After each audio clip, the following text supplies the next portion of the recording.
Siap. Oke, Hmm. Mbak Megi, mungkin kami mau mengupdate nih Mbak soal berita terkini dugaan penelantaran anak dari Mas Kiwil sendiri Hmm. ini Mbak. Boleh dijelaskan Mbak soal kronologinya seperti apa? Tahu? Kalau aku kan nggak ada yang bilang, aku nggak bilang gitu sih, gitu.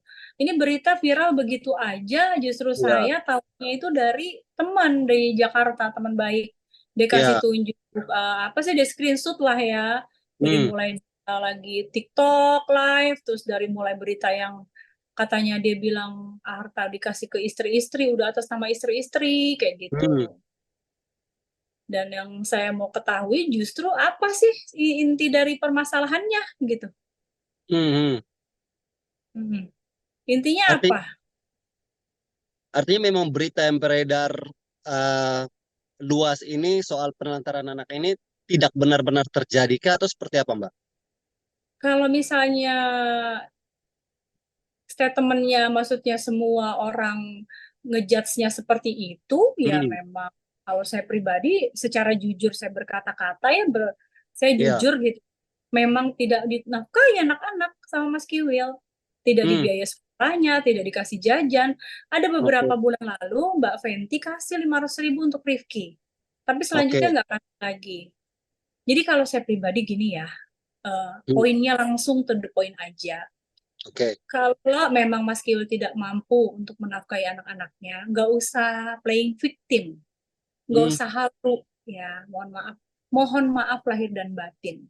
Jadi Ya. nggak usah play victim, nggak usah halu, nggak usah cari-cari pembenaran gitu, karena Ya. memang aset yang dibeli dulu, rumah saya, mobil itu dibeli waktu saya Mas Kiwil bercerai. Hmm. Saya beli itu di tahun 2012, sementara Mas Kiwil itu bercerai dengan saya di 2011. Jadi Ya. jangan hal gitu. Kalau dia bilang aset udah atas nama istrinya masing-masing, yang memang karena kalau saya, ya bukannya nggak mau ngomongin Mbak Rohima ya, kalau saya pribadi, memang itu beli sendiri, Mas. Hmm. Ada buktinya, ada surat-suratnya di sertifikat, ada notarisnya saya. Jadi Hmm. ngapain sih ngomong kayak gitu, gitu loh. Kalau memang tidak mampu untuk membiayai anak-anak, minta maaf aja sama anak-anaknya. Terus banyak-banyak terima kasih, jalin silaturahmi yang baik sama Ya. Bapak sambung anak-anaknya. Benar nggak? Bilang Ya. makasih Bapak Muhammad udah menafkahi anak-anak saya gitu loh. Nggak usah banyak apa sih bluff gitu loh, banyak speak di luar, sementara jadi kayak playing victim, mencari pembenaran supaya dirinya bagus, supaya mau dibilang, jangan, nggak usah kayak Hmm. gitu maksudku gitu loh. Jadi kan kesannya dia tuh kayaknya cerai gitu udah ninggalin segala macem gitu loh buat mantan-mantannya gitu. Kalau untuk Mbak Rohimah nggak tahu ya, mungkin begitu gitu kan. Hmm. Kalau saya pribadi kan kalian semua tahu wartawan. Kalau saya tuh kerja, sama saya menikah sama bapaknya anak-anak dulu sama mantan saya tuh Ya. bekerja. Terus bekerja nggak punya apa-apa gitu. Kan bisa dicek di PH tersebut. Di mana saya bekerja, berapa tahun saya Ya. kontrak kerja, dan hasilnya kemana aja, berapa M yang didapat. Jadi maksudku gini loh, udah deh, ya kan? Kalau emang nggak mampu, misalnya qadarullah namanya lagi nggak ada, ya orang saya juga nggak menuntut dan nggak maksa. Jadi Hmm. intinya ya udah, maaf ya Rifki, Mesya, Al, ini Papa nggak bisa kasih, kalau dan Papa sakit apa. Waktu beliau sakit aja, terus terang, itu kartu BPJS-nya yang bayarin suami aku. Ini saya ngomong jujur, ya. Ya. Jadi begitu kami bercerai, ya, kartu BPJS itu menunggak selama ada kali 2 tahun ya, kalau Hmm. nggak salah ya, 1 tahun lebih apa. Kebetulan Rifki sakit DBD dan COVID waktu itu, ya kan? Oke. Untuk digunakan itu harus bayar 10 juta lebih. Nah, karena qadarullah Rifki waktu itu masih di Jakarta, belum pindah ke Hmm. Makassar. Akhirnya itu dibayarkan oleh suami saya, Bapak Muhammad. Hmm. Nah, gak lama Mas Kiyo sakit kan tuh yang heboh, yang kalian tahu sakit dia. Ya. Nah, itu saya tawarkan nih kartu BPJS-nya diambil aja. Tinggal Mas Kiwil bayar aja selanjutnya. Karena tunggakan yang kemarin itu udah dibayarkan sama suamiku. Hmm. Gitu loh. Jadi tolong dong hargai juga perasaan saya. Saya udah punya suami gitu loh. Suami saya juga kan kasihan kan. Maksudnya kayak jadi nggak nyaman banget gitu loh. Di kesannya ini kan akan menggiring. Hmm. opini-opini publik sehingga berpikir, Hmm. oh Maggie tuh istri yang nggak tahu bersyukur ya dulu padahal ditinggalin harta. Iya, iya. Ya, karena memang Jadi Mbak, kayak karena memang benar kayaknya di aduh berita-berita itu tolong seperti dong itu bahwa please tolong gitu.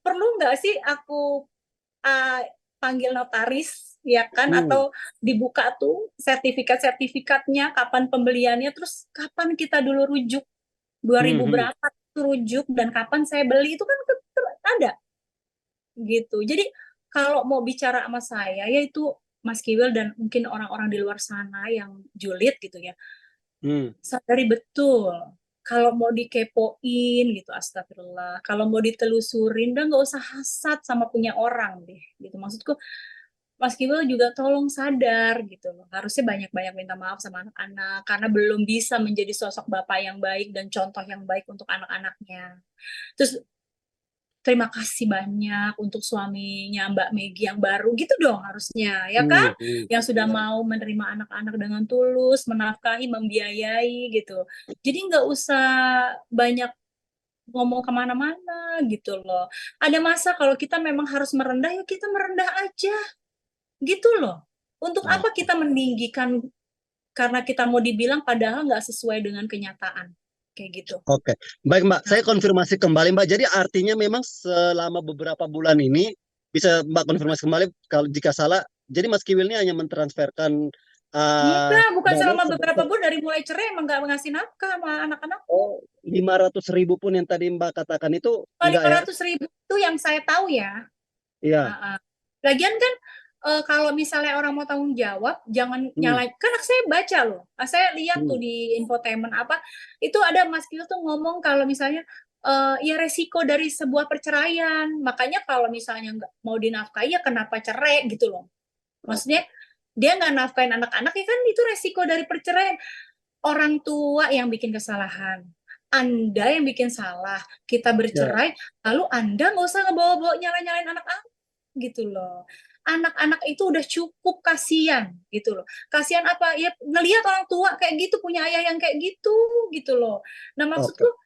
orang tua yang bikin kesalahan banyak kok orang tua yang berhasil bikin anak-anaknya sukses hebat jadi anak-anak yang soleh Hmm. soleha gitu ya sukses karirnya baik pendidikannya baik karir baik sukses karena apa kerjasama yang baik antara orang tuanya gitu Oh, loh jadi oke. artinya Nah, nggak usah apa cari-cari kesalahan orang gitu loh kayak oh apa ya supaya gua nggak disalahin gitu nggak usah kayak gitu oh. udah Jadi akuin aja menurut oh iya salah ini belum oke. bisa ya Ya. udah gitu ya terus nggak usah lagi ngomong apa namanya ya siapa suruh cerai ya Hmm. itu udah takdir Pak emang harus begitu jalannya kalau nggak saya nggak punya sosok suami yang baik dong yang sesuai harapan dan doa saya yang sekarang ini gitu loh. Oke, jadi kalau mau dibilang Mbak Megi bisa dibilang bahwa menurut Mbak Megi saat ini Mas Kiwil ini sedang playing victim atau seperti apa nih dengan Aku kejadian seperti ini? menurutku Mas Kiwi lagi playing victim, artinya Hmm. lagi mengkambing hitamkan mantan istrinya gitu loh. Hmm. Artinya Hmm. kayak nggak bersyukur gitu kan, udah dikasih aset ya biayain dong anak-anak gitu loh. Bahasa bahasa emak-emaknya begitu ya. Nah, iya Gitu. Mbak, Ih, kita juga Bapak akhirnya sadar dong. Ih, orang beli sendiri. oke Mbak, kita juga akhirnya meminta konfirmasi dari Mbak Megi sendiri bahwa Hmm. akhirnya Mas Kiwil ini juga buka suara kan, dilansir dari akun TikTok dia kemarin, bahwasanya dia Aku mengatakan bilang sih bahwa kayak mau cari semua sensasi aset aja deh, Mas. tanah, mobil, Aduh. dan rumah itu semua sudah atas nama istri. Itu seperti apa Mbak?